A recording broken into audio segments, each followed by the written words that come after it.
செவ்வாய் தோஷம் என்றால் என்ன மற்றும் பரிகாரம். செவ்வாய் தோஷம் என்பது 2, 4, 7, 8, 12 ஆகிய வீடுகளிலும். லக்னத்திலும் செவ்வாய் இருப்பதால் ஏற்படுகிறது.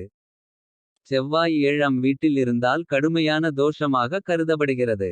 ஆனால் ஒரு ஜாதகத்தில் செவ்வாய் தோஷம் உள்ளது என முடிவு செய்வதற்கு முன்னால் சில விதிவிலக்குகளையும் கவனித்து பிறகே முடிவு செய்ய வேண்டும். சில விதிவிலக்குகளை கீழே கொடுத்து உள்ளேன். மேலும் இதுபோன்ற சில விதிவிலக்குகள் உள்ளன. உங்கள் ஜோதிடரை கலந்து ஆலோசித்து பிறகு செவ்வாய் தோஷ ஜாதகங்களைப் பற்றி முடிவு செய்யவும்.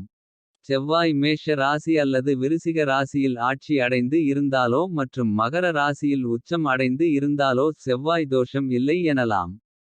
கடகத்தில் நீச்சம் அடைந்தாலும் தோஷம் இல்லை. சிம்ம லக்னம் மற்றும் கடக லக்னத்தில் பிறந்தவர்களுக்கு செவ்வாய் எங்கிருந்தாலும் தோஷம் இல்லை. செவ்வாய் குரு அல்லது சனி அல்லது சூரியன் அல்லது புதன் அல்லது சந்திரன் ஆகிய கிரகங்களில் ஏதாவது ஒன்றுடன் சேர்ந்து இருந்தாலோ அல்லது பார்க்கப்பட்டாலோ செவ்வாய் தோஷம் இல்லை.